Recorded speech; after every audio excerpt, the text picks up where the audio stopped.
Bonjour et bienvenue à l'émission Chrétien comme Christ. Bienvenue sur notre plateau avec Christine Bonjour. Et Nathanaël, Bonjour. Ainsi que moi-même, pour partager un sujet brûlant, la persécution. Et je vais vous poser une question d'emblée en commençant. Qui n'a jamais été persécuté par ses proches, ses amis, sa famille, lorsqu'il est devenu chrétien? On lui a dit, attention, où tu vas, tu mets tes pieds dans une secte, ça va mal aller. Et on nous met de côté, tout petit doucement, parce que nous commençons à vivre différemment. Alors Christine, lis-nous ce texte que Paul nous a dit par rapport à ceux qui veulent vivre pieusement en Jésus-Christ. Tu as donné presque tout le verset dans 2 Timothée chapitre 3 verset 12. Il dit « Du reste, tous ceux qui veulent vivre avec piété ou pieusement en Jésus-Christ seront persécutés. » Enfin, quand je lis ça, moi je me dis « Oups, s'il n'y a pas de persécution, est-ce que je vis vraiment ma vie de foi et une vie pieuse en Jésus-Christ ?» C'est vraiment une affirmation. Hein. Oui, c'est une pas peut-être, éventuellement, certains. Systématique. Et en même temps, c'est avec piété. Ça veut dire aussi, comme on vient de le dire, c'est à fond.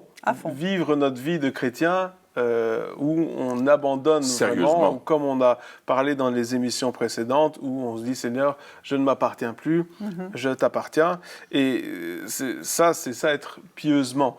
Et puis, être persécuté, hein, tu l'as dit, il y a plusieurs niveaux aussi de persécution. Ouais. Hein, il y a les niveaux où nous vivons dans notre environnement européen ou francophone européen ou même au Québec, au Canada, etc., où là, le christianisme est globalement accepté. Alors, bien sûr, il y a des restrictions. Et là, on a une persécution qui est plutôt, comme on le disait, la famille qui dit, ou des amis qui disent non mais t'es dans une secte, arrête tes bêtises, je veux pas t'entendre, ou parce que tu es chrétien, t'es plus mon ami, ou je veux plus être avec toi, ou je commence à te critiquer, etc. Et des fois c'est un peu plus grave que ça, mais ça reste quand même, voilà. Et puis il y a la persécution physique, hein, la persécution violente, ou là dans certains pays aussi, hein, francophones, où il y a vraiment cette persécution où les chrétiens sont tabassés, sont mis à mort. Si on dit, ben voilà, moi j'accepte Jésus dans ma vie, bien tu es mis à mort, ou ta famille est menacée également, ou ta famille te rejette, ou ta famille te met à mort carrément. Donc là, c'est des autres persécutions, mais de toute façon, dans tous les cas, ça reste de la persécution, qu'elle soit physique ou qu'elle soit aussi juste morale. Hein, donc, voilà. Oui, et cette persécution-là, elle a un effet sur la vie du chrétien, évidemment, puisqu'à un certain moment, il perd des amis, il va perdre des relations, peut-être avec qui il était ami depuis des années, qui vont dire, écoute, moi, si tu me parles de Dieu, je veux plus que tu m'en parles. Ne me cite pas la Bible, ne parle pas de ton expérience, je veux pas le savoir. Et ça fait mal quand même, hein, ce genre de relation qui tout d'un coup est rompue, tout d'un coup on est limité par quelque chose. Mais je pense que notre comportement vis-à-vis de ces personnes qui nous rejettent ou qui nous font du mal d'une façon ou d'une autre doit démontrer que Christ vit en nous. Et Dieu va nous donner, par la puissance du Saint-Esprit, la force de résister dans ce genre de persécution. Et c'est pour ça, encore une fois, que nous avons besoin de vivre cette intimité, ce temps de prière, connaître la parole de Dieu, que cette parole devienne une nourriture pour nous, et que face aux persécutions, je vive d'abord ce que Christ me demande de vivre. Et on a de nombreux témoignages de ce genre de choses. Absolument. Et puis, c'est vraiment important d'en parler quand même. De dire que tout ne va pas être rose et violette, que tout le monde ne va pas être gentil avec nous, hein, parce qu'on est chrétien. Même que du contraire, il y a certaines personnes qui sont directement, dès qu'ils savent qu'on est chrétien ou dès qu'ils voient notre manière de vivre, ils deviennent hostiles à cela parce que, eh bien, il y a un combat, et on en parlait il y a quelques émissions, il y a cette réalité spirituelle, et lorsque nous vivons pieusement en Jésus, lorsque nous voulons accomplir la volonté de Dieu et que nous sommes en train de le faire, nous avons un impact dans notre société, nous commençons à faire des dégâts. On dérange, On fait des dégâts dans le camp adverse. Hein, si on veut prendre cette vision militaire des choses, on commence à faire des dégâts dans le camp adverse. Et forcément, il va y avoir une réaction. Lorsque quelqu'un est attaqué, il se défend. et c'est pour ça que nous allons être persécutés, parce que si nous appartenons à Jésus-Christ, si nous sommes des enfants de Dieu, eh bien, autrefois, nous n'étions pas enfants de Dieu. Nous étions enfants, notre père, c'était le diable, le père du mensonge, et les personnes qui n'appartiennent pas à Jésus, il n'y a pas de zone grise. C'est soit on appartient à Dieu, soit on appartient au diable. C'est l'un ou c'est l'autre. Soit on est dans la lumière, soit on est dans les ténèbres. Et ceux qui ne sont pas dans la lumière sont dans les ténèbres. C'est pas pour ça qu'on doit les rejeter, mais on doit être conscient qu'il va y avoir une confrontation de puissance qui sera là. Et puis on leur apporte la lumière. Oui. Voilà. Parce que c'est ce qu'ils ont besoin. C'est ça. Et Jésus explique ça très bien dans Jean 15. Il dit « Si vous étiez du monde, le monde vous aimerait, car vous seriez à lui. Vous n'êtes pas du monde, mais je vous ai choisi du milieu du monde, donc vous y étiez. C'est pour cela que le monde vous déteste. Souvenez-vous de la parole que je vous ai dite, le serviteur n'est pas plus grand que son Seigneur. S'ils m'ont persécuté, ils vous persécuteront aussi. S'ils ont gardé ma parole, ils garderont aussi la vôtre. » Donc la parole de Dieu va continuer, et notre vie qui doit refléter la parole de Dieu, va continuer à faire une démarcation entre ceux qui sont du monde et qui veulent rester dans le monde et ceux qui veulent s'approcher de Dieu. Et ça va être par tout notre comportement, par nos paroles, par qui nous sommes devenus en Christ, puisque, comme tu le disais bien, si bien on a changé de royaume. On a changé de camp. On a changé de camp. On est passé du royaume des ténèbres au royaume de Dieu, au royaume de la lumière. Et c'est clair qu'il y a un conflit, mais il y en a qui sont encore dans le royaume des ténèbres, qui, à cause de notre comportement, vont être attirés. Et il y en a d'autres qui sont dans le royaume des ténèbres et qui veulent y rester et qui veulent simplement essayer de tout faire pour détruire cette influence que nous pourrions avoir. Oui, tout à fait. Et puis, en même temps, il faut aussi voir... Parce qu'il dit, comme moi, Jésus, il dit, comme ils m'ont détesté moi, il faut voir la réaction que Jésus avait. Ouais. Et la réaction que Jésus avait, c'était une réaction d'amour. Toujours. C'était une réaction...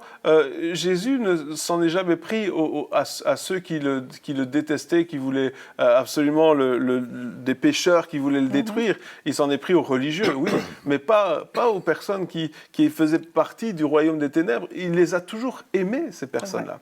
Et le danger, souvent, c'est de se dire, OK, il y a quelqu'un, on sent qu'il y a une hostilité. Et le danger, c'est que nous aussi, nous devenions hostiles vis-à-vis de cette personne. On se dit, cette personne-là, elle me persécute, moi, je ne vais pas me laisser faire. Je vais commencer à lui répondre, je vais commencer à lui dire ces 4 vérités. Je vais commencer, tu vas voir, moi, et on est spirituel, je vais prendre la parole de Dieu, je vais prendre des versets bibliques et je vais lui dire des versets. Mais ça ne fonctionne pas, parce que Jésus réagissait avec l'amour. C'est vrai. Et lorsque on répond comme ça, on dit qu'on réagit dans la chair, c'est-à-dire que ce n'est pas notre être spirituel qui réagit, mais c'est notre être charnel, notre colère, on n'est pas content, notre frustration, on veut absolument avoir raison et on sait qu'on a raison, et bien sûr on a raison parce que Jésus est en nous, mais... Et on connaît la parole de Dieu et la vérité, mais ce n'est pas comme ça que Jésus réagissait. Jésus, il aurait raconté une histoire. Et Jésus, il aurait dit, tu sais, il y avait tel et tel, et il aurait demandé à Dieu, Seigneur, qu'est-ce que tu veux lui dire, avec beaucoup d'amour et de douceur. Et on n'a pas à lutter contre la chair et le sang. La confrontation n'est pas dans le naturel. Elle n'est pas en essayant de... combien de fois est-ce qu'on a perdu notre temps, en tout cas personnellement, à essayer de prouver à quelqu'un qu'on avait raison, avec des passages bibliques, à essayer de dire « Ah, mais non, tu sais, c'est la parole de Dieu, elle dit ça, et finalement, la conversation n'a servi à rien. C'était une dispute, ou alors ça ou rien, c'est le même. La personne est repartie comme elle est venue. Convaincue qu'elle avait raison. Voilà, et que nous, on était juste des illuminés qui croyaient n'importe quoi. Tandis que lorsqu'on réalise que cette confrontation de puissance, elle n'est pas dans le domaine naturel du visible, mais elle est dans le domaine de l'invisible, là, on peut commencer à réagir avec les bonnes armes. Et pas avec des armes charnelles, mais spirituelles, où on peut commencer à prier, à proclamer la parole de Dieu, à combattre spirituellement pour ces personnes-là. Et lorsque les rencontres se font, après, il y a du terrain qui a été gagné. Et là, on a besoin aussi d'une provision d'amour. L'amour qui n'est pas naturel. Quand on te fait du mal, tu n'as pas envie d'aimer. Mais il y a cette provision d'amour qui est disponible dans la présence de Dieu pour, malgré tout, aimer la personne. La Bible nous dit que rien ne pourra nous séparer de l'amour de Dieu manifesté en Jésus-Christ. Et quand... Moi, je comprends ça, pas seulement le fait que Dieu va continuer à nous aimer, quelles que soient les circonstances, ça c'est une évidence, mais ça veut dire aussi, rien ne pourra m'empêcher d'aimer quelqu'un. Ouais. Parce que c'est l'amour de Dieu qui habite en moi, et ça, il se reçoit aussi, il se cultive, je veux dire, dans l'intimité avec Dieu. Et c'est ce que des personnes qui sont vraiment persécutées ont pu vivre. Physiquement. Voilà. Persécutées, oui, c'est ça. Qu'ils ont persécuté physiquement et même au niveau de leur famille ont pu vivre, mais c'est surnaturel. Ouais. Cet amour-là, il est surnaturel et il produit vraiment des conversions. On a entendu des témoignages de bourreaux, je veux dire, qui se sont convertis quand ils ont vu cette attitude, quand ils ont vu cet amour. Et on peut voir par exemple l'épisode avec Étienne. Étienne qui, alors qu'on était en train de le lapider, il dit « Mais Père, ne leur impute pas ce péché ». Donc même en mourant, il priait pour ceux qui il était en train de pardonner. De pardonner. Alors même qu'il était en train d'être mis à mort. Ouais, exactement. Et c'est ça, c'est cet amour-là de Dieu. Et puis des personnes qui ont été persécutées. Je me souviens d'un témoignage d'un homme on lui avait brisé les os. Enfin, et il disait justement, mais ça je peux certifier, je suis le témoin que ce passage est la vérité. Ouais. Parce qu'il avait justement vécu cette mort à soi-même, où même lorsqu'il était persécuté, il a pu pardonner à ses bourreaux, et il a pu voir aussi des personnes venir à Christ. Alors tous ne viendront pas à Christ. Non, bien sûr. Il faut savoir, c'est la réalité des choses, même si Dieu veut que tous soient sauvés, mais tous ne seront pas sauvés. Certains ne voudront pas, certains refuseront encore et encore. Des fois, à la dernière minute, ils acceptent, et gloire à Dieu, mais il y en a d'autres qui vont continuer à cela. Mais cet amour qui vient de Dieu, cette révélation de qui Dieu est, cette proximité avec Dieu, nous fait voir les choses, encore une fois, d'une autre manière. Nous fait rentrer dans cette autre dimension, si on peut parler comme ça, en disant, OK, je vais arrêter de regarder aux choses physiques et je vais me dire, mais pourquoi est-ce que cette personne-là me persécute? Pourquoi elle dit ces paroles-là? Peut-être que l'arrière-plan, c'est que il y a eu un manque d'amour, ou l'arrière-plan, c'est que d'autres chrétiens l'ont blessée, ou elle a été blessée par l'Église, ou peu importe. Et là, lorsqu'on a des révélations, lorsqu'on est proche de Dieu, on a ces révélations, on peut, au lieu de s'attaquer aux apparences, parce que ce que les gens disent, c'est une apparence, et c'est jamais vraiment ce qui la racine, on peut s'attaquer à la racine des choses. Et lorsque, je me suis rendu compte que lorsqu'on dit des choses, des phrases qui vont au-delà de la politesse, mais qui parlent à la racine du problème, alors à ce moment-là, il y a une percée qui est faite. Mais ces phrases-là, cette attitude-là est impossible si on réagit dans la chair. C'est pas possible. C'est pas possible. On doit réagir en se disant, OK, c'est normal que je sois persécuté. C'est normal. C'est pas oh, flûte alors, je m'attendais pas à être persécuté. Non, c'est normal. Et dire, Seigneur, maintenant, aide-moi à réagir comme toi, tu réagirais. Ça fait partie de la vie chrétienne. Ouais. Hein, et on voit ça avec l'apôtre Paul. Si on suit le cheminement de l'apôtre Paul dans les Actes, par exemple, on verra qu'il y a des personnes qui viennent d'une ville, qui vont là où Paul se trouve, et qui vont monter un coup contre lui parce qu'il annonce l'Évangile. Et les gens vont venir parler mal de Paul, dire qu'il a fait des mauvaises choses. Et on voit ça quand il est à Philippe, dans la ville de Philippe, par exemple, où il touche pour la première fois le continent européen. Et puis là, il est en train d'annoncer l'Évangile. Et puis, il y a des gens qui disent, mais il a excité tout le monde dans cette ville, etc. Et puis, on arrête Paul, on le bat de verge, on le jette en prison, on l'attache, Paul et Silas sont attachés avec des chaînes en prison, dans la nuit noire, et là, ils chantent des cantiques, ils louent le Seigneur. Ouais. Parce qu'ils ont été trouvés dignes d'être persécutés. Hein, les apôtres ont dit la même chose dans les Actes. Et puis, au milieu de la nuit, il y a un tremblement de terre, les portes de la prison s'ouvrent, tout le monde sort, et le geôlier, le chef de la prison dit « Mais moi, je vais me tuer parce que j'ai mal fait mon boulot. » Et Paul dit « Non, non, surtout pas. Ça, c'est Dieu qui agit. » Et toute la maisonnée se convertit, et Paul les baptise. Ouais. Donc, on voit que la persécution, à un certain moment, et je ne dis pas qu'il faut chercher la persécution, hein, mais on voit que ça, encore une fois, on rentre dans le surnaturel de Dieu. Dieu a déjà prévu quelque chose. Ouais. La même chose avec les apôtres au début des Actes. On voit qu'ils sont persécutés parce qu'ils ont guéri un homme. Ouais. On voit la guérison de quelqu'un, c'est extraordinaire. Cet homme, il est boiteux de naissance. Et Pierre et Jean le guérissent.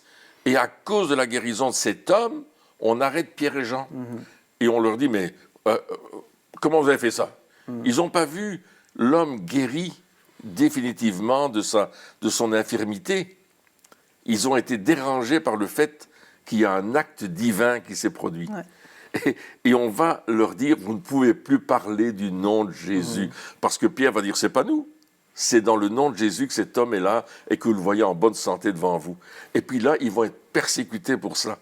Voyez-vous, combien c'est important de savoir que parce que j'annonce la lumière, comme tu disais, la confrontation, les ténèbres vont se lever contre moi, mais Jésus a dit, prenez courage, j'ai vaincu le monde. Oui, alléluia. C'est pas un combat armes égales. Hein.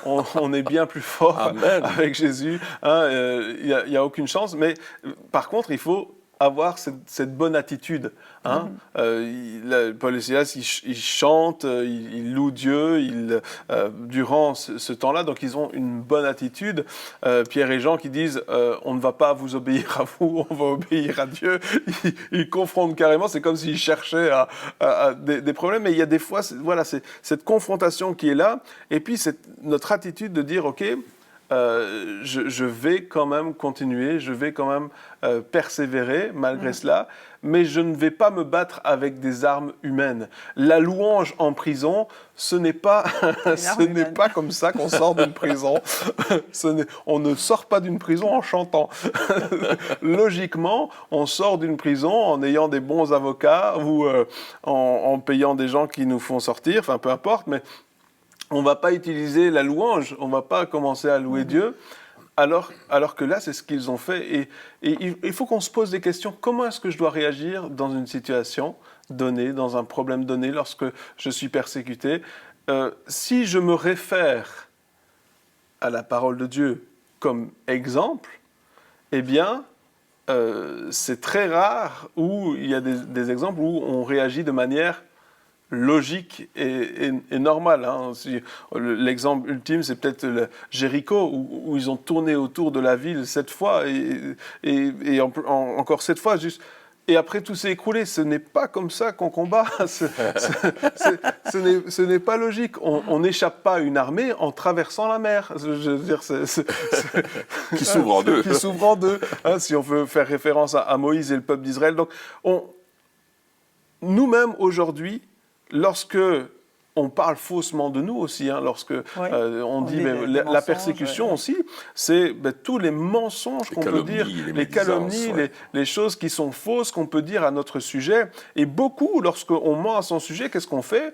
On essaye de rattraper le coup en disant non, c'est pas vrai. Alors aujourd'hui, on a les réseaux sociaux, Facebook et ce genre de choses. Et là les mensonges se propagent comme c'est waouh, ça grandit très vite. Hein, c'est waouh. Un petit truc qui est dit et souvent, comment est-ce qu'on réagit? On voudrait se défendre, on voudrait dire « Ah mais non, c'est faux, c'est un mensonge, etc. » Est-ce que c'est vraiment comme ça qu'il faut se défendre? Est-ce que c'est pas plus simple des fois de dire « Voilà, on va laisser aller, on laisse faire et on laisse Dieu nous défendre. » Et on n'a pas besoin de se justifier en disant « Non, c'est faux, etc. » parce qu'il y aura toujours des gens qui vont continuer à mentir. Et puis, comment est-ce que je dois réagir aussi quand on ment à mon sujet? Oui, Dieu va nous justifier lui-même. Ouais. Hein, et on voit, tu parlais de guerre, on voit Josaphat, où Dieu lui dit, mais écoute, ayez confiance dans les prophètes, alors, et mettez des chantres devant. Oui. Alors, et au moment où ils ont commencé à louer le Seigneur, l'armée ennemie s'est battue l'un contre l'autre. Ouais. C'est ça. C'est pas comme ça qu'on fait la guerre. Et ils ont eu la victoire. Et Jésus, il dit, mais si on vous persécute, réjouissez-vous. Oui. C'est quand même spécial. Là, c'est pas seulement ne te défends pas, ce qui est juste, mais c'est réjouis-toi. Réjouis-toi parce que votre récompense sera grande dans les cieux. C'est ainsi qu'ils ont persécuté les prophètes de Dieu. Réjouis-toi, comme tu disais, d'avoir été trouvé digne de souffrir pour le nom de Jésus. Mais ce qu'on voit aussi, c'est que Pierre et Jean, après qu'ils soient sortis de prison, ils sont allés prier, ils sont allés rencontrer les autres chrétiens qui priaient pour eux, et ils ont quand même intercédé. Parce qu'ils étaient à la fois... ils savaient que Dieu les avait délivrés, mais à la fois, ils avaient besoin d'être renforcés aussi Oui. dans leur foi, dans leur courage. Parce qu'ils sont dépendants de Dieu. Parce qu'ils sont dépendants Exactement. de Dieu. Et Dieu a à nouveau déversé son esprit Oui. sur eux pour leur redonner cette assurance pour, Oui, pour parce qu'ils se témoigner. sont dit, Seigneur, là, si tu ne viens pas, là, si tu ne donnes pas la force, on ne va pas y arriver. Ouais, c'est on ça. est dépendant de toi, Ouais, on ne peut exactement. rien faire sans Oui. toi. Et même quand on est persécuté, on doit encore plus, à ce moment-là, être dépendant de Dieu, dépendant des stratégies Oui. que Dieu va nous donner en disant, comment est-ce qu'on fait comment est-ce qu'on peut faire ça? Tellement de fois, on prend des choix, on prend des décisions, et parce que les gens ne veulent pas, ils n'aiment pas les chrétiens, ou ils ne veulent pas, parce qu'on est chrétien. Je me souviens que lorsqu'on avait débuté l'église, à un certain moment, on avait trouvé une salle, et puis c'était dans une école, et je vais trouver le directeur de l'école pour voir quand est-ce qu'on peut avoir les clés, etc. Et puis le directeur me regarde et il commence la conversation en disant « Vous n'aurez jamais les clés, je ne vous les donnerai jamais, vous ne pouvez pas venir ici », alors qu'on avait eu des accords, hein, mais le directeur m'a dit « Parce que clairement, il ne voulait pas de chrétiens dans l'école, il ne voulait pas d'église dans l'école, il était totalement contre ». Et puis je le regarde, je dis bah ok. Et puis on parle, on a une conversation normale, on parle de la pluie, du beau temps, etc. Et puis lorsque je vais pour partir de son bureau, il me dit ah monsieur attendez, et il prend les clés et il me les donne. Tenez, voici les clés de la salle. Et là je les regarde et je me dis Qu'est-ce qui s'est passé? il y a une confrontation. Ouais. J'ai pas eu une discussion en disant mais non c'est comme ça, vous devez le faire. J'ai dit ok, pas de problème monsieur, on va discuter d'autre chose. Calmez-vous, on va parler. Et pendant qu'on était en train de discuter, Dieu a travaillé son cœur au travers d'une conversation totalement banale. Ouais. Et à la fin, il a pris les clés, il me les a données. Il y a eu une confrontation, mais j'ai pas eu une réaction. Parce qu'à ce moment-là, j'avais une paix, mais je me suis demandé ce qui se passait. Je n'avais même pas envie de me battre avec lui. J'avais une paix, moi, j'avais pas de problème. C'est ça qui était surnaturel. Et c'est ça qui était surnaturel. Et il a dû voir ce qui se passait, et il me les a donnés. Et pendant 3 ans, on est resté dans cette école. Mais dans la persécution, attendons-nous toujours au surnaturel. Ouais. Hein, parce que Dieu va faire tu les parlais des disciples qui avaient commencé à louer le Seigneur, à prier Ouais, et dire Seigneur. ouais. Et puis il dit que le lieu où ils étaient tremblant. Oui, Il s'est passé quelque chose et ils ont été remplis du Saint-Esprit. Et je me souviens d'une histoire que Billy Graham raconte où son beau-père tenait une librairie en Chine. Je pense que c'est oui. exact. Hein, et il faudrait vérifier dans Les Anges. Agent secret de Dieu, c'est le titre du livre qu'il avait écrit, je ne sais pas si ça ne doit plus exister ce livre-là, mais... Et il raconte qu'à un certain moment, l'armée chinoise est arrivée pour fermer la librairie. Et le camion militaire, il y a un homme qui est rentré dans la librairie, il était en imperméable, il est rentré dans la librairie et il s'est tenu sans rien dire à personne. L'armée est arrivée avec un camion, des militaires, et les militaires ont cherché la librairie, ils ne l'ont jamais trouvée. Wow. Ils ont fait 5-6 fois le tour en courant, ils ont fait le tour de la place, ils ont cherché, ils ne l'ont jamais trouvé. Et puis ils sont remontés dans le camion, ils sont partis. Et puis l'homme n'était plus là. Ouais. Et le surnaturel de Dieu dans la persécution, le surnaturel de Dieu dans les situations qui sont les plus inextricables. On ne sait pas ce qui va se passer, on dit mais comment on va faire? Et puis Dieu fait tant, il envoie quelqu'un et c'est fait. Et le piège, c'est de réagir naturellement. Ouais. Le piège, c'est de réagir dans la chair. Et pour ça, on est fort. Hein. Et pour ça, on est vraiment les masters. Bon. Mais c'est vrai, on a un master de réaction dans la chair. Et il faut peut-être se poser la question maintenant, et aussi pour ceux qui nous écoutent, ok, la prochaine fois que je vais être persécuté, je vais tester. Je vais essayer, je vais plus réagir comme je réagis d'habitude. Je vais tourner ma langue 7 fois dans ma bouche avant de parler. Et pendant que je tourne ma langue 7 fois dans ma bouche, je vais prier et dire Seigneur, aide-moi s'il te plaît. Saint-Esprit, interviens. Et peut-être de dire justement, Saint-Esprit, je ne peux pas sans toi. Je ne vais pas y arriver sans toi. Je suis dépendant de toi. Et on se rend dépendant de Dieu. Et Dieu aime lorsque nous sommes dépendants de lui. Dieu aime lorsque on lui dit « sans toi, je ne peux pas ». Dieu, il est triste lorsqu'on pense qu'on peut réagir tout seul et qu'on peut s'en sortir tout seul, sans lui. Mais il aime lorsque on est dépendant de lui et qu'on ne peut pas y arriver sans lui. La Bible nous dit c'est quand nous sommes faibles que nous sommes forts. Parce que lorsqu'on est faible, qu'est-ce qui se passe? On se dit « je ne peux pas le faire ». Et là, dit Dieu, il dit « Ah, je suis content que tu aies compris que tu ne pouvais pas y arriver. Laisse-moi le faire maintenant. » Et notre attitude dans la persécution, notre attitude dure, mais même pas juste face à la persécution, mais dans la vie de tous les jours, face aux problèmes, face aux difficultés de la vie, en se disant « Ok, maintenant, Seigneur, je veux plus me reposer sur mes propres forces, sur ma connaissance, sur ma sagesse, sur mon expérience, sur toutes ces choses-là. À partir de maintenant, je veux me reposer sur toi et montre-moi dans le surnaturel, justement. Montre-moi dans le ciel comment je dois réagir. Montre-moi dans cette autre dimension comment je dois réagir.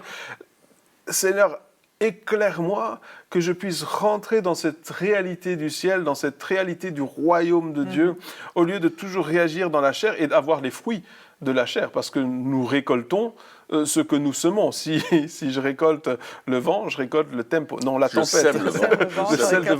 sème le vent, je récolte le tempo. Non, la tempête. Mais Seigneur, montre-moi comment je dois faire. Et peut-être avoir adopté cette nouvelle attitude, cette nouvelle manière de fonctionner, où on devient des enfants dépendants de leur Papa Céleste. Je crois que c'est un peu ça Exactement, c'est ça le but.